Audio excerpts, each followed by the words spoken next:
Hello আমার প্রিয় ছাত্রছাত্রীরা, আশা করি ভালো আছো। এই ভিডিওর মধ্যে 11.2 অনুশীলনী প্রশ্ন নং 3 আর 4 সমাধান করব। 3 নম্বর প্রশ্নের মধ্যে আছে একটি আয়তঘনকের মোট পৃষ্ঠকালি 50 বর্গমিটার ও পার্শ্ব পৃষ্ঠকালি 30 বর্গমিটার হলে এর ভূমিতলের কালি বের করো। তো আমি 1 নম্বর 2 নম্বরের সমাধান যারা দেখছো ভিডিওটার মধ্যে, এই ভিডিওটার মধ্যে আমি কইছিলাম যে পার্শ্ব পৃষ্ঠকালি আর পৃষ্ঠকালি কারক হয় বা মোট পৃষ্ঠকালি কারক হয়। তো এই ভিডিওর মধ্যে আমি তোমরা উদাহরণ একটা বস্তুর সাহায্যে দেখাইতেছি। এটা যেহেতু একটা হোয়াইট বোর্ডের মার্কারের বাক্স, ঠিক আছে। তো এটা একটা আয়তঘনক আকৃতি আছে, ঠিক আছে, যেটা আমরা সাধারণত এখানে বইয়ের মধ্যে একটা ছবি আছে, দেখো এই আকারের এটা আছে। তো এখানে দুইটা শব্দ আছে, একটা আছে মোট পৃষ্ঠকালি। মোট পৃষ্ঠকালি মানে কথা হলো যে এটার এই দিক একটা, দুইটা, তিনটা, চারটা, এই চারটা দিক এবং এই সাইডে একটা, এই সাইডে একটা, এই দুইটা মিলাইয়া মোট কয়টা? 6টা দিক। এই 6টা দিকের খালিগুলার বার করিয়া যোগ করলে আমরা কইতে পারি মোট পৃষ্ঠকালি। অর্থাৎ মোট পৃষ্ঠকালি কত হইব? 50 বর্গমিটার দেওয়া দিছে। আমি আবার হইতেছি, মোট পৃষ্ঠকালি কারক হয় এই বাক্সটার উপর, নিচ আর এই সাইডটা যে ঘুরাইয়া যে চতুর্দিকে যে খালি আছে, চতুর্দিকে দেখো এটা আয়তাকৃতি, এটা আয়তাকৃতি, আয়তাকৃতি, সাইডটা এখানে এটা বর্গাকৃতি। তো এই সবগুলার মিলাইয়ে আমরা কইতে পারি সবগুলার কালিরে আমরা কইতে মোট পৃষ্ঠকালি। এবং এখানে কইছে দেখো পার্শ্ব পৃষ্ঠকালি। পার্শ্ব পৃষ্ঠকালি কথা অর্থ কি? পার্শ্ব পৃষ্ঠকালি হইলো এটা যদি আমি এরকম রাখি, তাহলে এটা আমি যদি এদিক দিয়ে হাঁটি, সাইডে দিয়ে যদি আমরা হাঁটিয়া যদি দেখি, কোন দিকটা দেখবো? উপর দেখবো না, নিচ দেখবো না, নিচ তলটা না। তার মানে কি চতুর্দিকে ঘুরিয়া যে দিকটা দেখা যায়, যেমন এই দিকটা দেখা যায়, এই দিকটা দেখা যায়, এরপরে এই দিকটা দেখা যায় আর এই দিকটা দেখা যাবে, ঠিক আছে। অর্থাৎ ছাদ, আমি গড়ের ক্ষেত্রে যদি আমি ভাবি, একটা গড়ের কথা যদি ভাবি, তাহলে গড়ের ছাদ এবং গড়ের নিচের ফ্লোর বাদ দিয়া চতুর্দিকে যে এরিয়াটা আছে, চতুর্দিকে যে এলাকাটা আছে, সবগুলোর আমরা কইতে পারি পার্শ্ব পৃষ্ঠকালি। তো আমার প্রশ্নের মধ্যে হচ্ছে মোট পৃষ্ঠকালি এবং পার্শ্ব পৃষ্ঠকালি দেওয়া আছে, ঠিক আছে। এবং ভূমিতলের কালি বের করো। ভূমিতল কোনটা হইব? নিচের যে ফ্লোরটা হইব ভূমিতল, কারণ এটা মাটির মধ্যে আছে। উপর কোনটা হইব? ছাদ। অর্থাৎ আমি যদি মোট পৃষ্ঠকালি মানে সবগুলার কালি, এই সবগুলোর থেকে আমি যদি পার্শ্ব পৃষ্ঠকালি অর্থাৎ চতুর্দিকে যে দেখা যায় এই সাইডটার কালি যদি বিয়োগ করে দিই, বাকি কয়টা থাকবো? উপরের আর নিচেরটা থাকবো। আমার কাছে নিচেরটা দেখাইতাম, তো উপর আর নিচে মিলিয়া দুইটা মিলিয়া যে থাকবো, এই এটার থেকে এটা মাইনাস করলে দুইটা মিলিয়া থাকবো। আমার কাছে শুধু নিচেরটা দেখাইতাম, তো 2 দিয়ে ভাগ দিলে পাইলাম। তো হয়তো অনেকের বুঝতে অসুবিধা আছে, চলো আমরা প্রশ্নটা উদাহরণের সাহায্যে দেখাইতেছি, ঠিক আছে। এই জিনিসগুলো খুবই ইম্পর্টেন্ট, আমি বাস্তব জীবনে আমরা এগুলো কাজে লাগে, এগুলো ভালো করে শেখাটা খুবই প্রয়োজন। তো কোয়েশ্চেন নাম্বার 3 সমাধান বা সলিউশন দিয়া লাগবা যে এখানে কিতা দেওয়া আছে দেখো, গণকের মোট আচ্ছা, এখানে গণক কইছে, তো আমি দেখাইছি তোমার আয়ত গণক। তো গণকের ক্ষেত্রে সেম হইব, সবগুলা কি হইব? বর্গ আকৃতি হইব, এই আকৃতি। তো গণকের আকৃতির ক্ষেত্রে সেম হইব, ঠিক আছে। তো আমরা আয়তগণক দেখাইছি, তো আয়তগণকের মোট পৃষ্ঠকালি যে কথা, গণকের একই কথা। গণকের তো উপর নিচ তো থাকবে, এটাই ভাবে বসায় রাখলে। তো আমরা লিখবো যে মোট পৃষ্ঠকালি, বুঝছো আশা করি। যদি কোনো সমস্যা থাকে ভিডিওর নিচে কমেন্ট করে জানাইবা, ঠিক আছে। আর যদি সমস্যা না থাকে, ভালো করে বুঝছো, তো কমেন্ট করিও যে ভালো লাগছে, এরকম ভিডিও আমরা আরও চাই, আমি সমাধান করে দেওয়ার চেষ্টা করবো, ঠিক আছে। গণকের মোট পৃষ্ঠকালি দেওয়া আছে অত বর্গ মিটার স্কোয়ার, মানে মিটার স্কোয়ার বর্গ মিটার আছে। আর এখানে আছে পার্শ্ব মানে আমার চতুর্দিকে, আমার পাশে, ঠিক আছে। পার্শ্ব পৃষ্ঠকালি সমান আছে 30 বর্গ মিটার, ঠিক আছে, বর্গ মিটার। এখন আমার বার করতে লাগবে দুইটার পার্থক্য, ঠিক আছে। দুইটার পার্থক্য কিভাবে? আমরা অতএব দিয়ে লিখবো যে মোট পৃষ্ঠকালি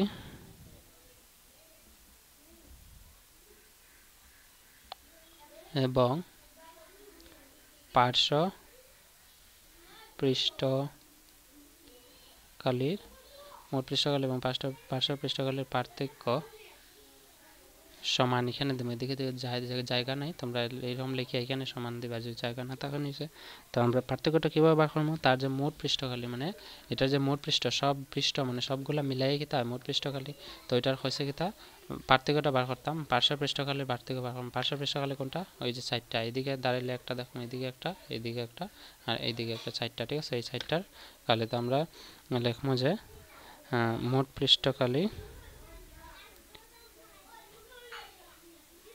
পৃষ্ঠকালি বিয়োগ পার্শ্ব পৃষ্ঠকালি, ঠিক আছে, বিয়োগ মানে মাইনাস। তো মোট পৃষ্ঠকালি কত আছে? মোট পৃষ্ঠকালি আছে 50, আর পার্শ্ব পৃষ্ঠকালি আছে 30 মিটার স্কয়ার, মানে দুইটা মিটার স্কয়ার, তো ব্র্যাকেটের ভিতরে বড়িয়া মিটার স্কয়ার দিলাইবা। 50 থেকে 30 গেলে থাকবে কত? 20 মিটার স্কয়ার।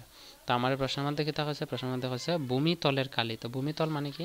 আমি কি থাকছে পার্শ্ব পৃষ্ঠকালি এই সাইডটা বাদ দিলে আমরা ভূমিতল মানে দুইটার বাড়িব, মানে উপরেরটা নিচেরটা মিলাই বাড়িব। তো আমরা তো উপরের কথা কইছে না, আমারে কইছে নিচের কথা, মানে ভূমিতলের কালির বার করতাম। তো এটার আমি 2 দিয়ে ভাগ দিলে, কারণ এই দুইটা মিলিয়া আছে 20, তো 2 দিয়ে ভাগ দিলে ভূমিতলের ফাইলিম, ঠিক আছে। বা উপরের যদি কইতো উপরের আমি লিখতে পারলাম না, অতএব আমরা লিখবো যে ভূমিতলের কালি সমান 20 মিটার স্কয়ার ডিভাইডেড বাই 2 দিয়ে ভাগ দিব, ঠিক আছে। 2 দিয়ে ভাগ কেন ভাগ দিয়েছি বুঝছো আশা করি।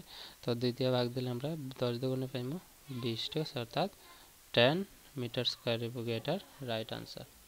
যদি কোনো সমস্যা থাকে কমেন্টে জানাইবা, ঠিক আছে। এটা হচ্ছে গেস সমাধান কোয়েশ্চেন নাম্বার 3। কোয়েশ্চেন নাম্বার 4 কি তা হয়েছে? কোয়েশ্চেন নাম্বার 4টাও সমাধান করে চলো। 4 নম্বর প্রশ্নটা হচ্ছে দেখো 80 সেন্টিমিটার, 48 সেন্টিমিটার এবং 24 সেন্টিমিটার মাপের একটি বাক্স একটি কাপড় দিয়ে ঢাকতে হবে। অর্থাৎ একটা বাক্স আছে, বাক্সটা দেখো দৈর্ঘ্য আছে, প্রস্থ আছে, উচ্চতা আছে। এরকম যদি দেওয়া থাকে তোমরা মনে করবা দৈর্ঘ্য, প্রস্থ, উচ্চতা দেওয়া আছে এবং এই আকারের আকৃতির একটা বাক্স আছে, বাক্সটার একটা কাপড় দিয়ে ঢাকতে হবে, ঠিক আছে।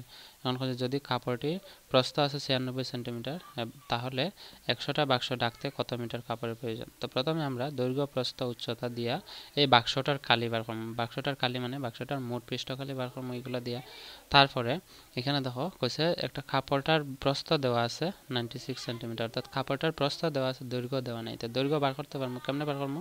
এইটার কালিরে আমরা যদি 96 দিয়ে ভাগ দিলাই, তো এটার কাপড়টার দৈর্ঘ্য বাড়ে যাবে। তো কাপড়টার দৈর্ঘ্য বাড়লে কাপড়টার কালিও বার করলে, তো মোট কালিরে আমরা কাপড়ের কালি দিয়ে ভাগ দিলে একটা বাক্সের মধ্যে কতটুকু কাপড় লাগলো ফাইলিম। এখানে দেখো যে 100টা বাক্স ডাকতে কত লাগবে, তো একটার বার করলে 100 দিয়ে পূরণ করে আমরা সমাধান করতে পারবো। চলো সমাধান করলে প্রথমে লিখবো যে দেওয়া আছে, বা এখানে লিখতে পারো যে দেওয়া আছে বাক্সটির দৈর্ঘ্য, ব্র্যাকেটও লিখতে পারো এল মানে দৈর্ঘ্য বোঝানো হয় 80 সেন্টিমিটার, ঠিক আছে। তারপরে আছে বাক্সটির প্রস্থ, ব্র্যাকেটও দিব বি কত আছে 48 সেন্টিমিটার, আর প্রস্থ মানে উচ্চতা দেওয়া আছে, বাক্সটির উচ্চতা মানে হাইট, ঠিক আছে। হাইট কত দেওয়া আছে 24 সেন্টিমিটার, ঠিক আছে। এরপরে আরও দেওয়া আছে কাপড়টির প্রস্থ, এবং আমরা লিখবো এবং কাপড়টির প্রস্থ দেওয়া আছে কত 96 সেন্টিমিটার। এখানে আমরা লিখবো দৈর্ঘ্য যেহেতু নাই আমরা কোয়েশ্চেন মার্ক দিয়ে রাখবো, ঠিক আছে। এখন অতএব দিয়ে আমরা রাখবো বাক্সটির মোট পৃষ্ঠকালি, ঠিক আছে। মোট পৃষ্ঠকালি সমান, আচ্ছা বাক্সটির মোট পৃষ্ঠকালি কি তাইব তোমরা জানো, বাক্সটা যেহেতু দৈর্ঘ্য, প্রস্থ, উচ্চতা আছে, আর যে আকারের দৈর্ঘ্য, প্রস্থ, উচ্চতা থাকবে এটা নিশ্চয়ই আয়তঘনক হইবে, তোমরা জানো এরকম আয়তঘনক, ঠিক আছে, এরকম। তো এটা এইরকম মনে করতে পারো যেরকম আমি আগে হোয়াইট বোর্ডের মার্কারের ইঙ্কের এক্সাম্পল দিয়েছিলাম উদাহরণ। তো এটা মনে করো একটা বাক্স, এটারে গোড়ার লাগিয়ে একটা কাপড় আছে, কাপড়টার প্রস্থ দেওয়া দিছে, মানে প্রস্থ কতটুকু আছে কইছে 96, আর কইছে এটার দৈর্ঘ্য, প্রস্থ, উচ্চতা দেওয়া আছে এটা। তো এটার আগে কালি বার করবো, এটা কালি কতটুকু লেখা আছে এটা তো বুঝিলাম কতটুকু কালি আছে, কালির দিয়ে আমরা পূরণ করলে, ঠিক আছে। তো আগে কালিটা বার করলাম, কালির সূত্র হলো 2 × LB plus BH plus HL, তোমরা মনে রাখবে, ঠিক আছে। 2 × LB plus BH plus HL, 2 × L কত আছে 80 × B কত আছে 48 প্লাস BH হলো 48 × H আছে 24, ঠিক আছে, প্লাস এরপরে আছে HL মানে 24, L × উচ্চতা, L মানে 80, তো H আছে 24 × 80, ঠিক আছে। সবগুলো পূরণ করবো, প্রথমে আইব 80 পূরণ 4 × 8 = 48, ঠিক আছে। এখানে নিচে লিখি আমি 48 দিয়ে পূরণ করবো, 8 × 0 = 8 = 8 = 64, 4 × 0 = 4 = 32, 0 4 6 2 8 3 এটার আবার পূরণ করতে লাগবো এটা কত আছে 3 8 আছে 2 ইনটু এই দুইটার পূরণফল পাইছি 3840 প্লাস এই দুইটার পূরণ করব 4 8 2 4 4 এটা 32 এর 2 হাতে আছে 3 4 4 16 7 8 19 পূরণ 4 আছে 8 দুগুণে 16 6 হাতে আছে 1 4 দুগুণে 8 আর 1 9 2 9 আর 6 15 5 হাতে আছে 1 9 আর 1 10 আর 1 11 এখানে আছে 1152 প্লাস আর একটা কি তার আছে 24 24 আর পূরণ 80 তো 24 পূরণ 80 থাকলে এটা আমরা পূরণ করব 24 ইনটু 80 24 ইনটু 80 করলে 4 0 0 2 0 0 4 এটা 32 এর 2 হাতে আছে 3 8 দুগুণে 16 7 8 19 0 2 9 এখানে আইব 1 ঠিক আছে 1920 এখানে আইব এই দুইটার পূরণফল আইব 1920 বুঝছো আশা করি এতটুকু এখন আমরা 2 দিয়া আমরা পূরণ করে দেব পুরোটা সবগুলা যোগ করে 0 2 0 তো 2 আইব 4 আর 5 9 9 আর 2 11 11 আর 1 হাতে আছে 1 8 আর 1 9 আর 9 18 8 আর 1 19 আর 9 হাতে আছে 1 এখানে আছে 3 আর 1 4 আর 1 5 হাতে আর 1 6 6 9 1 2 হইব গিয়া এটার এই সবগুলোর যোগফল ঠিক আছে ভুল হইতে পারে তোমরা পরীক্ষা করে দেখে লইবা কারণ মানুষ মাত্রই ভুল হয় তো আমি হিসাব নিকাশ করার সময় একটু তাড়াতাড়ি করে কারণ ভিডিও যদি বেশি লম্বা হয়ে যায় তোমরা অসুবিধা হইব সময় বেশি লাগবে একটা অঙ্ক বুঝতে যার ফলে ঠিক আছে অনেক সময় প্রয়োজন একটা অনুশীলন শেষ করতে সেই কারণে আমি চেষ্টা করি কম সময়ের মধ্যে যেন তোমরা বুঝাই দেওয়া যায় মূল কথা হচ্ছে তোমরা বুঝতে ঠিক আছে তো এখন আমরা 6912 দিয়ে আমরা পূরণ করবো এটারে 2 2 তো আমরা যদি পূরণ করি 2 দুগুণে 4 2 একে 2 9 দুগুণে 18 18 আছে 1 6 দুগুণে 12 আর 1 13 তো 13824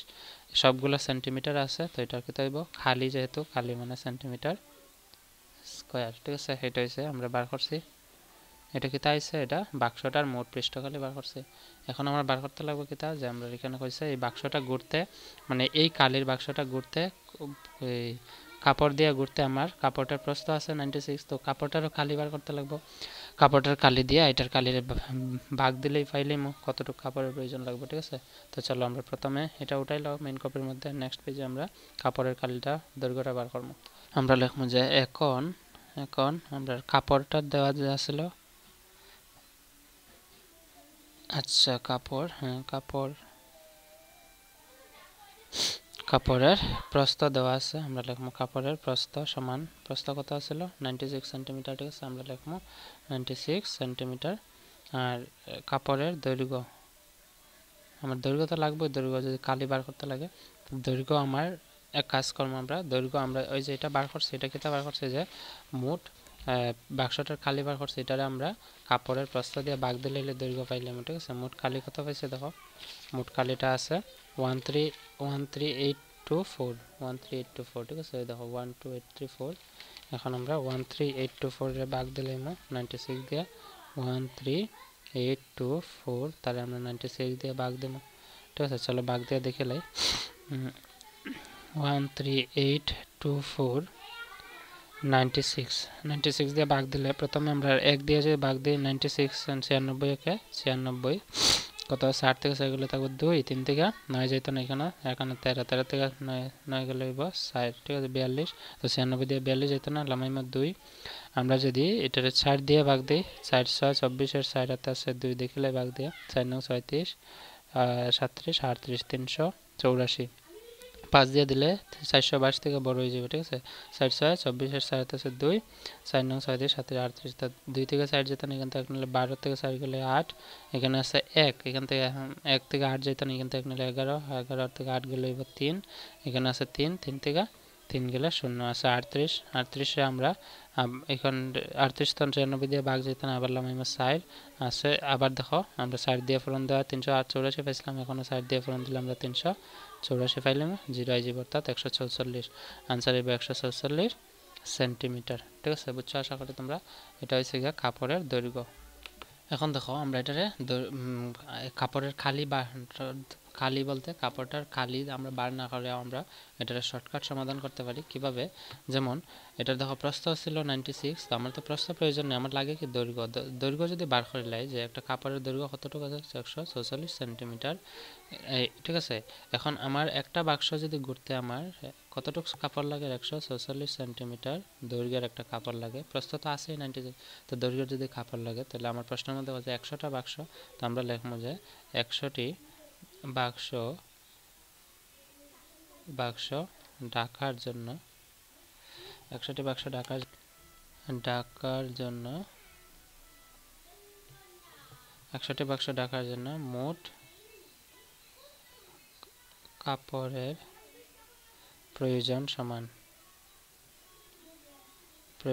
সমান দিয়ে আমরা লিখবো একটা বাক্স কতটুকু লাগে 146 সেন্টিমিটার, তো 100 পূরণ 146 করে দেব, তো 100টা বাক্সের পাইলে কত হইব 14400 সেন্টিমিটার, ঠিক আছে সেন্টিমিটার আছে।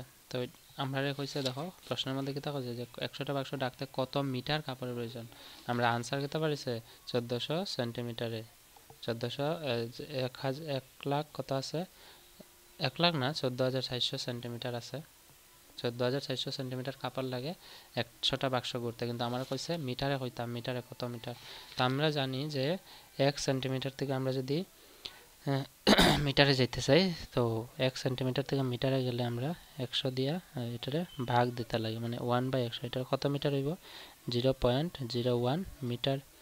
ঠিক একই রকম 1 সেন্টিমিটার থেকে আমরা মিটারে গেলে ভাগ দিব 100-এ, আর 1 মিটার থেকে আমরা যদি সেন্টিমিটারে যাই, তো কিতা করবো 1 মিটার থেকে সেন্টিমিটারে গেলে আমরা 1 দিয়ে পূরণ দিব, কত হইব 100 সেন্টিমিটার, ঠিক আছে। তো এখন আমরা একটা জিনিস শিখছি যে 1 সেন্টিমিটার থেকে মিটারে গেলে আমরা 100 দিয়ে ভাগ দিতে লাগে, আর মিটার থেকে সেন্টিমিটারে গেলে আমরা 100 দিয়ে পূরণ দিতে লাগে, তো এটা সেন্টিমিটারে আছে, আমরা মিটারে যেতাম, তো সেন্টিমিটার থেকে মিটারে গেলে কত দিয়ে ভাগ দিতে লাগে 100 দিয়ে, তো সমান দিয়ে আমরা 14400 আমরা 100 দিয়ে ভাগ দিলে এখানে লিখবো মিটার, বাংলা লিখতে পারে বা শুধু এম দিলে হইব, ঠিক আছে। তো 0000 খাতা কত থাকবো 144 মিটার, ঠিক আছে। অতএব আমরা দেয়া লিখবো যে বাক্সটি ঢাকতে মোট 146 মিটার কাপড়ের প্রয়োজন, ঠিক আছে, প্রয়োজন। এটা হচ্ছে কি আমার আনসার, ঠিক আছে, তোমরা মনে রাখবা। যদি কোনো প্রবলেম থাকে, তোমরা একটা ডাউট থাকতে পারে যে স্যারে তো কইছে কাপড়ের প্রস্তাব বার করছে, প্রস্তাব দেওয়া আছে দৈর্ঘ্য বার করে আমরা কালি বার করবো, এটা কালি বার করার কোনো প্রয়োজনই নেই, কেন, কারণ আমরা যে বাক্সটার কালি পাইছি, দেখো বাক্সটার কালি পাইছি, ঠিক আছে, বাক্সটার কালি কত পাইছিলাম 13,824 সেন্টিমিটার স্কোয়ার, তো এটারে আমরা যদি প্রস্থ দিয়ে ভাগ দিলে আমরা দৈর্ঘ্য পাইলাম, আর এটা যদি একটা বাক্স হয়, বাক্সটা ঢাকতে হলে আমার তো প্রস্থের কোনো প্রয়োজন নেই, আমার কিতা লাগবে দৈর্ঘ্য লাগবে, যে কতটুকু লম্বা বাক্স, এইরকম 100টা বাক্স ঢাকতে কতটুকু লম্বা কাপড় লাগবে, ঠিক আছে, লম্বা মানে দৈর্ঘ্যর প্রয়োজন, তো দৈর্ঘ্য আমরা পাইলেছি 146 সেন্টিমিটার, তো 146 সেন্টিমিটার যদি একটা বাক্স ঢাকতে লাগে, তো 100টা বাক্স ঢাকতে আমার কতটুকু লাগবে 100 দিয়ে পূরণ দিলে আমরা পাইবো 14400 সেন্টিমিটার, আমরা হচ্ছে মিটারে বার করতাম, আর আমরা এখানে শিখছি কিতা যে সেন্টিমিটার থেকে মিটারে গেলে 100 দিয়ে ভাগ দিতে লাগে, তো আমার সেন্টিমিটার আছে, মিটারে যেতাম 100 দিয়ে ভাগ দিব, যদি হয়তো মিটার থাকতো হয়তো সেন্টিমিটারে, তো আমরা 100 দিয়ে পূরণ দিলাম না, সেন্টিমিটার বাড়াইলাম না, বুঝছো আশা করি। এটা হচ্ছে কোয়েশ্চেন নাম্বার 4 এর সমাধান, এবং কোয়েশ্চেন নাম্বার 5, 6 এর সমাধান ভিডিও ডেসক্রিপশনে আছে, সবগুলো সমাধান ভিডিও ডেসক্রিপশনে দিছি, তোমরা দেখিয়া লিখি লাইও, ঠিক আছে। সো এটাই হচ্ছে সমাধান, আর এখানেই থাক, see in the next video, bye bye and take care.